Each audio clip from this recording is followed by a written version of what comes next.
Halo, puji nama Tuhan, bersyukur pada saat ini masih diberi kesempatan untuk boleh ada, dan pada saat ini saya akan mempresentasikan tugas pribadi saya mengenai khotbah yang berhubungan dengan misi. Jadi pada saat ini saya akan menyampaikan khotbah yang bertemakan misi adalah tugas mulia dari Allah yang terambil di dalam Markus pasal yang ke-16 ayat yang ke-14 sampai yang ke-15. Begini bunyi firman Tuhan, akhirnya ia menampakkan diri kepada ke-11 orang itu ketika mereka sedang makan, dan ia mencela ketidakpercayaan dan kedegilan hati mereka. Oleh karena mereka tidak percaya kepada orang-orang yang telah melihat dia sesudah kebangkitannya. Lalu ia berkata kepada mereka, pergilah ke seluruh dunia, beritakanlah Injil kepada segala makhluk. Pemberitaan Injil adalah tugas setiap orang percaya yang harus dilaksanakan dan dilakukan, bukan mandat bagi orang-orang tertentu saja. Seperti misalnya gembala, pendeta, para misionaris, dan anak-anak teologi. Jadi, pemberitaan Injil ini merupakan mandat Allah langsung kepada setiap orang percaya untuk dilakukan. Namun, kalau kita melihat sebagian orang tidak memiliki pemahaman yang benar akan uh, misi ini, akan amanat agung ini. Mereka lebih banyak mengabaikannya dan tidak memberitakan Injil keselamatan. Berdasarkan hal ini, Markus yang telah kita baca ini uh, kembali mengingatkan kita supaya kita boleh dan bisa memahami makna amanat agung itu, dan kita bisa mengaplikasikannya di dalam kehidupan kita. Teks Alkitab yang telah kita baca ini adalah salah satu bagian yang mengajarkan tentang pelayanan misi bagi dunia ini, yaitu memberitakan Injil Kristus kepada segala makhluk. Di ayat yang kita baca ini juga menjelaskan mengenai teguran dan perintah Yesus kepada murid-muridnya ketika Tuhan Yesus telah bangkit dari antara orang mati. Ada dua poin yang akan saya bagikan di dalam perenungan kita, yaitu yang pertama, percaya walau tidak melihat. Mari kita sama-sama membaca ayat yang ke-14. Ini Yesus menegur murid-muridnya karena mereka tidak percaya kepada kesaksian orang-orang yang telah melihat Yesus sesudah kebangkitannya. Kematian Yesus di atas kayu salib mengakibatkan timbulnya suatu ketakutan, timbulnya keraguan-raguan di dalam hati setiap murid-murid pada waktu itu. Nah, sebelum Tuhan meninggalkan mereka, ketika Tuhan masih bersama-sama dengan mereka, mereka tidak khawatir, mereka mempunyai suatu kepastian kepada Tuhan Yesus. Tetapi berbeda ketika hanya Tuhan tidak ada di samping mereka, malah muncullah suatu keraguan-raguan itu. Muncullah suatu kebimbangan atas sesuatu hal yang akan terjadi ke depannya. Oleh sebab itu, Tuhan sesudah bangkit dari antara orang mati, langsung menemui murid-muridnya. Dan Tuhan sambil mencela dan menegur murid-muridnya karena mereka tidak percaya dan mereka meragukan akan penyertaan Tuhan di dalam kehidupan mereka. Di sini Tuhan menampakkan diri kepada murid-muridnya untuk apa? Untuk meneguhkan hati mereka, untuk meneguhkan kembali iman percaya mereka, supaya apa? Supaya murid-muridnya itu tidak tersesat di dalam kepercayaan mereka. Memang kalau kita berpikir secara manusia dengan pikiran manusia mengenai kebangkitan Tuhan ini, itu akan membuat kita bingung. Tetapi karena Tuhan mempunyai kuasa, karena kita juga percaya dan yakin kepada Tuhan, maka dengan iman percaya itu kita akan mampu mengerti dan memahami apa yang Tuhan inginkan di dalam setiap kehidupan kita. Seperti halnya yang dikatakan di dalam Yohanes 20 ayat yang ke-29 itu, bahwa berbahagialah mereka yang tidak melihat namun percaya. Jadi Tuhan mengatakan bahwa suatu kebahagiaan bagi seseorang ketika dia percaya walaupun dia tidak melihat. Tetapi lain halnya dengan murid-murid Tuhan yang tadi. Mereka percaya ketika mereka melihat Tuhan, tetapi ketika mereka tidak melihat Tuhan, mereka mulai ragu. Mereka mulai khawatir bagaimana dan bagaimana ke depannya. Oleh sebab itu, Tuhan menegur mereka, Tuhan kembali menguatkan hati dan iman percaya mereka.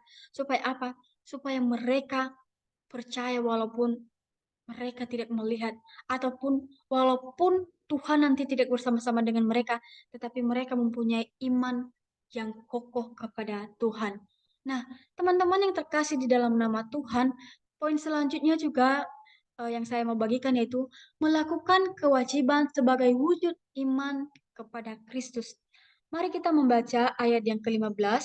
Pada saat Yesus berjumpa kembali, maka tidak hanya meneguhkan hati murid-muridnya, namun juga memberikan tugas untuk memberitakan Injil. Nah, jadi kita setelah percaya kepada Tuhan, kita mempunyai suatu kewajiban, kita mempunyai tanggung jawab yang harus kita lakukan sebagai wujud dari iman kita kepada Tuhan. Dan ketika Tuhan menampakkan diri kepada murid-muridnya, Tuhan bukan hanya meneguhkan iman percaya mereka, tetapi Tuhan juga memberikan tugas dan tanggung jawab kepada mereka. Untuk apa? Untuk mereka boleh memberitakan Injil keselamatan. Dan tugas ini merupakan tugas yang harus dilakukan oleh murid-murid Tuhan Yesus pada waktu itu. Dan hal ini teman-teman bukan hanya berlaku pada waktu itu, bukan hanya berlaku bagi murid-murid Tuhan Yesus, tetapi berlaku bagi kita pada saat ini juga. Kita juga harus melakukan tugas ini. Tugas ini merupakan tanggung jawab kita yang harus kita selesaikan. Kita sebagai orang yang telah percaya kepada Tuhan, kita harus tetap semangat di dalam memberitakan Injil. Karena kenapa? Modal yang sangat besar dalam mengabarkan Injil keselamatan yaitu keberanian, kemampuan, dan kekuatan yang daripada Tuhan. Ketika kita mengalami ketakutan, ragu-ragu, maka kita tidak akan bisa menyampaikan Injil kebenaran firman Tuhan. Oleh sebab itu, orang yang menyampaikan Injil kebenaran firman Tuhan harus tetap teguh dan mempunyai iman yang teguh di dalam Tuhan. Dengan kuat kuasa dari Tuhan Yesus, setiap orang Kristen akan menjadi saksi Kristus yang militan. Siapapun dia, apapun profesinya, kapanpun selalu siap sedia. Tuhan tidak membatasi tugas ini kepada orang-orang tertentu saja, tetapi merata untuk semua orang teman-teman yang terkasih di dalam nama Tuhan. Tidak peduli apa latar belakang kita, apa pekerjaan kita, tetapi satu hal, kita mendapatkan tugas ini, yaitu menyampaikan Injil kebenaran firman Tuhan kepada orang-orang yang masih belum mengenal Tuhan.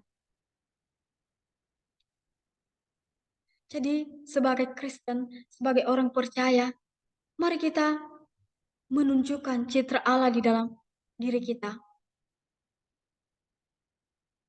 Supaya apa?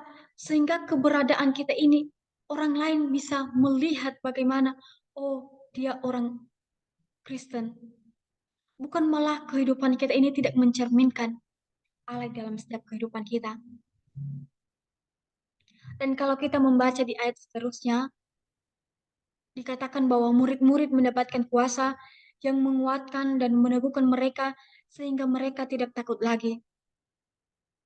Sebagai orang yang sudah dilahirbarukan oleh Roh Kudus, kita didiami oleh Allah Roh Kudus yang telah bersama dengan kita dan tidak pernah meninggalkan kita sedetik pun. Ketika kita mempunyai iman yang kokoh, ketika kita sudah percaya teman-teman, ketika kita sudah lahir baru di dalam Tuhan, maka ada Roh Kudus yang akan terus memampukan kita, terus menuntun setiap langkah kaki kita untuk apa? Untuk kita boleh melakukan tanggung jawab kita sebagai orang Kristen. Kita harus bisa melakukan tugas yang telah diberikan oleh Allah itu kepada kita. Jadi, teman-teman yang terkasih di dalam nama Tuhan, melalui perenungan firman Tuhan yang sangat singkat ini, kita kembali diingatkan bahwa kita tidak perlu ragu dan takut di dalam mengabarkan Injil keselamatan. Jikalau selama ini kita mengalami hal tersebut, dan termaksud saya, firman Tuhan ini benar-benar menegur dan mengingatkan kita bahwa kita tidak boleh takut. Ketika kita percaya kepada Tuhan, maka segala sesuatu tidak ada yang mustahil. Kita pasti bisa, kita harus mempunyai keberanian yang penuh untuk mengabarkan Injil keselamatan yang daripada Tuhan. Karena kenapa? Kita tidak mau, teman-teman, hanya kita saja yang menikmati anugerah karunia Allah itu. Tetapi kita juga harus mempunyai kerinduan orang di sekitar kita, keluarga kita, sahabat kita, bahkan orang-orang yang tidak kita kenal sekalipun. Mereka juga boleh merasakan hal yang sama yang kita rasakan, yaitu apa? Menikmati anugerah Allah dan keselamatan yang daripada Allah. Ini adalah bentuk kepercayaan dan kasih kita kepada Allah yang kita wujudkan di dalam tindakan kita. Jadi, ketika kita mengatakan bahwa Tuhan, saya percaya, saya siap untuk dipakai Tuhan dengan cara apapun, dalam waktu apapun, maka kita harus siap, teman-teman. Kita harus melakukan setiap kewajiban kita. Untuk apa? Untuk mewujudkan iman kita kepada Allah. Demikian saja firman Tuhan yang sangat singkat ini. Biarlah Roh Kudus yang terus berkarya dalam setiap kehidupan kita sehingga kita boleh terus memiliki keberanian di dalam mengabarkan Injil keselamatan. Tuhan Yesus memberkati.